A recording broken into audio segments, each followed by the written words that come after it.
మన ప్రభువును రక్షకుడైన యేసుక్రీస్తు పరిశుద్ధ నామమునందున ప్రియదేవుని సంగమ ప్రియదేవుని బిడ్డలారా, మరి కాల సమయం దేవుని వాక్యం ధ్యానించిన ముందుగా ప్రార్థన చేసుకుందాం. ప్రార్థన.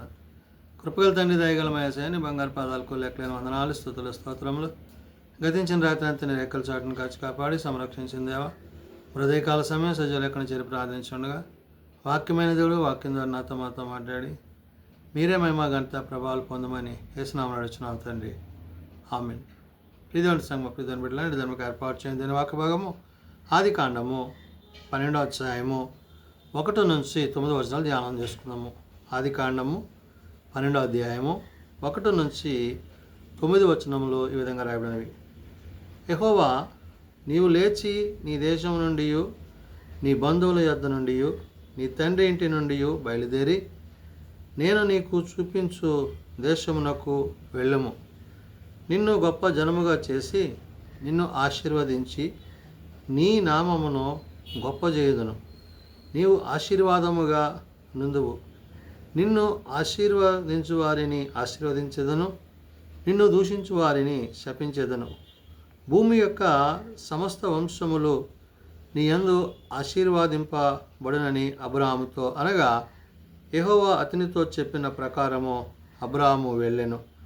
ప్రియదేవుని సంగమా ప్రియదేవుని బిడ్డలారా, దేవుని మాట విన్న తెరాహు కుమారుడైన అబ్రాహాము, అవును, యెహోవా మాట విని యెహోవా చెప్పిన చేయుటకు తాను దేవుని మాటల యందు నిలిచినవాడు.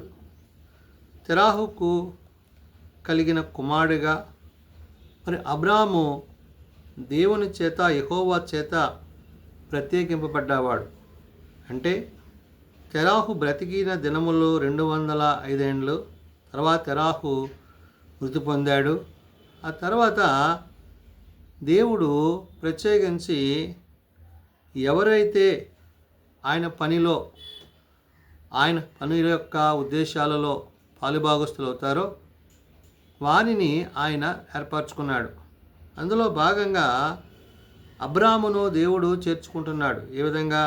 నీవు లేచి నీ దేశము నుండి, నీ బంధువుల యొద్ద నుండి, నీ తండ్రి ఇంటి నుండి బయలుదేరి నేను నీకు చూపించు దేశమునకు వెళ్ళుము అంటున్నాడు. అంటే దేవుడు ఏదైతే తనకు చెప్తున్నారో ఆ చెప్పిన ప్రకారము అబ్రాహాము ప్రయాణానికి సిద్ధపడ్డాడు. అంటే వాక్యము ద్వారా దేవుని మాటను బట్టి మాటను పాటిస్తూ దేవునికి లోబడిన వాడై ఉన్నాడు. ఎప్పుడైతే తాను యెహోవా సెలవిచ్చిన మాటను అంగీకరించి అట్టి రీతిగా తను చేశాడో తన గురించి దేవుడు అంటున్నాడు, నిన్ను గొప్ప జనముగా చేసి నిన్ను ఆశీర్వదించి నీ నామమును గొప్ప చేయుదును అంటున్నాడు. అంటే ఏ నామాన్ని తను కలిగి ఉన్నాడో ఆ నామాన్ని అతడు గొప్ప చేస్తాడు. అంటే దేవుని యొక్క ఉద్దేశాన్ని ఎరిగిన వాడై యెహోవా విశ్వాసములో యెహోవా యొక్క నామాన్ని బట్టి ఆ ఉన్నతమైన పరలోకపు దర్శనాన్ని బట్టి తాను దేవుని యందు నిలిచి ఉన్నాడు. కాబట్టి ఇక్కడ వాక్యం సెలవిస్తున్నట్లు నిన్ను గొప్ప జనముగా చేసి నిన్ను ఆశీర్వదించి నీ నామమున గొప్ప చేయుదును, నీవు ఆశీర్వాదముగా నుందువు అంటున్నాడు. ఈ గొప్పతనాన్ని ఆశీర్వాదాన్ని ఏ విధంగా చూడొచ్చు అంటే దేవుని చేత దేవుని ద్వారా ఏర్పరచబడ్డవాడుగా, దేవుని చేత అభిషేకింపబడ్డవాడుగా, ఆయన యొక్క మాటల యందు విధేయుడైన వాడై ఉన్నాడు అబ్రాహాము. కాబట్టి ఇక్కడ అంటాడు ఆయన, నిన్ను ఆశీర్వదించు వారిని ఆశీర్వదించెదను, నిన్ను దూషించు వారిని శపించెదను. భూమి యొక్క సమస్త వంశములు నీ యందు ఆశీర్వదింపబడునని అబ్రాహాముతో అనగా, చూడండి, ఎవరినైతే అంటే నిన్ను ఎవరైతే ఆశీర్వదిస్తారో వాళ్ళకి ఆశీర్వాదకరంగా, నిన్ను ఎవరైతే దూషించు వారే ఉంటారో వారిని శపిస్తాను.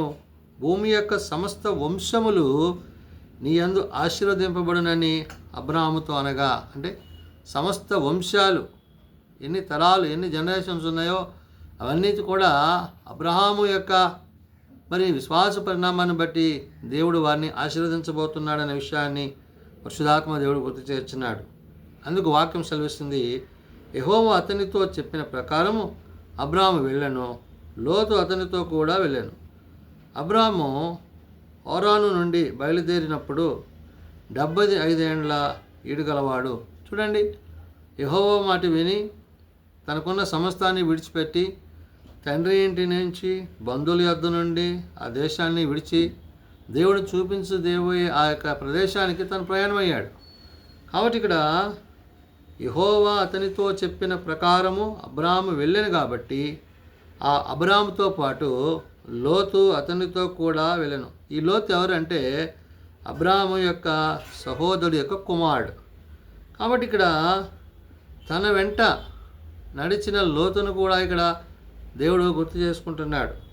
ఇవని అందుకంటాడు, అబ్రాము అరాను నుండి బయలుదేరినప్పుడు 75 ఏళ్ళు ఈడుగలవాడు.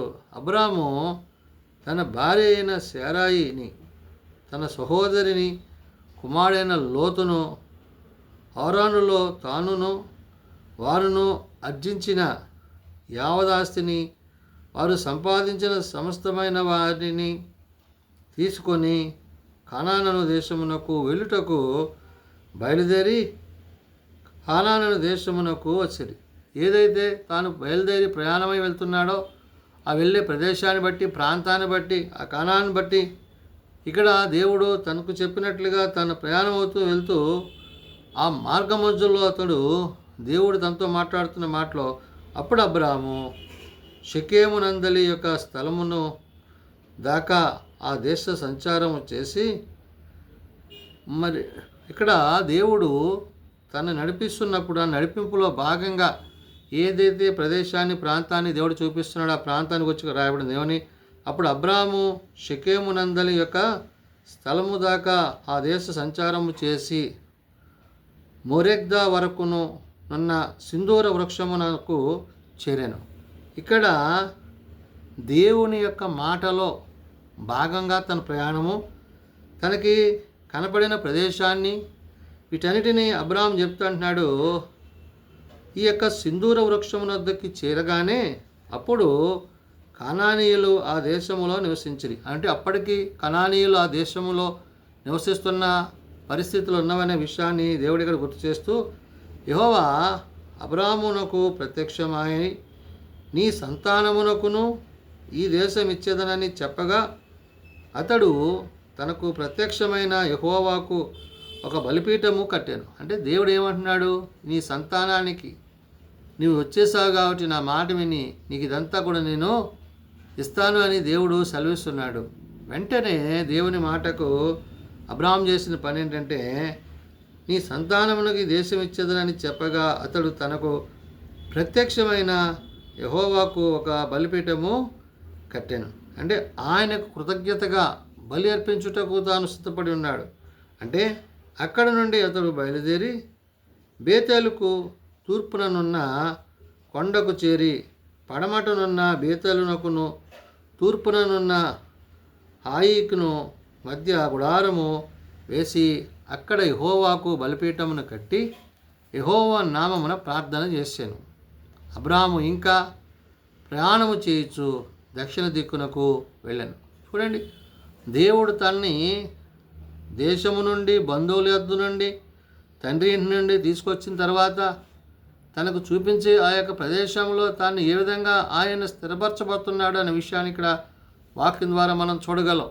అందుకని ఆయన చెప్తున్న మాట, అక్కడ నుండి అతడు బయలుదేరి బేతేలు తూర్పు మార్పునున్న కొండకు చేరి పడమటనున్న బేతేలునకును తూర్పునున్న హాయికునకు మధ్యన గుడారం వేసుకుని అక్కడ యెహోవాకు బలిపీఠము కట్టి యెహోవా నామమున ప్రార్థన చేశాడు. అంటే దేవుని నామాన్ని బట్టి, ఆయన ఉన్నతమైన నామాన్ని బట్టి అక్కడ బలిపీఠాన్ని కట్టి ఆయనకి ప్రార్థన చేయడం అంటే ఆయనను గణపరుస్తున్నాడు.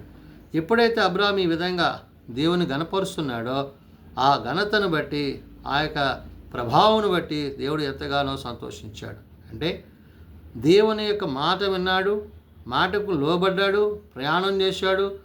దేవుడు చెప్పినట్లుగా తాను చేరిన ప్రదేశాన్ని బట్టి అక్కడ తాను ప్రార్థన చేస్తున్నాడు, బలిపీఠానికి కట్టాడు. అందుకని ఇక్కడ అబ్రాహాం ఇంకా ప్రయాణము చేయొచ్చు దక్షిణ దిక్కుకు వెళ్ళను అంటున్నాడు. కాబట్టి ఆ యాత్రలో దేవుడు తను ఎంతవరకు నడిపిస్తాడో అంతవరకు కూడా తాను నడిచి దేవుని గణపరుస్తూ దేవుని కార్యాలు జరిగించిన వాడే ఉన్నాడు. కాబట్టి నేడు మనము అబ్రాహామును గుర్తు చేసుకుంటూ, విశ్వాసులకు తండ్రిగా పిలువబడి అబ్రాహామును గుర్తు చేసుకుంటూ దేవుడు మనకిచ్చిన పరిచర్యను, మనకిచ్చిన పనిని మనం నమ్మకంగా చేయగలిగితే తప్పక దేవుడు అలనాడు అబ్రాహామును ఆశీర్వదించిన దేవుడు నేడు మనలను, మన కుటుంబాలను ఆశీర్వదించునని పరిశుద్ధాత్మ దేవుడు తెలియజేసిన మాటలు. ప్రార్థన చేసుకుందాం. మమ్మల్ని మిక్కిలిగా ప్రేమించిన మా తండ్రి, కృపగలిగిన దేవా, నిజమేనాయనా, నీ మాటను నమ్మి నీ వాక్యం అనుసరించి నీ యందు జీవించడానికి కావలసిన సిద్ధపాటు ప్రతి వారికి నీవు దయచేయండి. ఇదిగో నాయన, మరి ప్రత్యేకించి ఈ ఉదయకాల సమయము నాయన నీ పాదాల చెంత చేరి ప్రార్థించుండగా వాక్యమైన దేవుడు వాక్యం ద్వారా మీరు మా అందరితో మాట్లాడుతూ అయ్యా ఏమి మేలైనవో వాటిని మాకు ఇచ్చుటకు మీరు ఇష్టపడుతున్నారు. అబ్రాహామును పిలిచినప్పుడు అబ్రాహాము ఎలాగైతే నాయన సమస్తాన్ని విడిచి నీ వద్ద నిలిచిన్నాడో అట్టి రీతిగా ప్రభువా నేడు నీ వాక్యం చేత మమ్మల్ని సరిచేసుకోగలిగి నీ కృపయందు జీవించుటకు నీ సహాయం దయచేయండి. బలహీనలను బలపరచండి, రోగులను స్వస్థపరచండి, ప్రార్థన అవసరత లెక్కలను తీర్చండి. ప్రభువా చిన్నబిడ్డలు, యవనులు, పెద్దలు, వృద్ధులు ప్రతి వారిని వాని తరగతుల చొప్పున ఆశీర్వదించి దీవించి మీ కృపలో వర్ధల చేయమని యేసు నామమున అడుగుచున్నాము తండ్రి, ఆమేన్. పరలోక బంధనం అదండి. నీ నామం పరిశుద్ధపరచబడుగాక, నీ రాజ్యం వచ్చుగాక, నీ చిత్త పరలోకం నెరవేర్చినట్లు భూమి మీద నెరవేరగాక. మానవుడు మాకు దయచేయం. మళ్ళీ ప్రార్థన చేసిన వారిని మేము క్షమించిన ప్రకారం ఆ ప్రార్థన క్షమించము. శోధనలతో ఏకాదశులను తప్పించము. రాజ్యము, శక్తి, మహిమ నిరంతరము నీవే అన్నావు తండ్రి, ఆమేన్.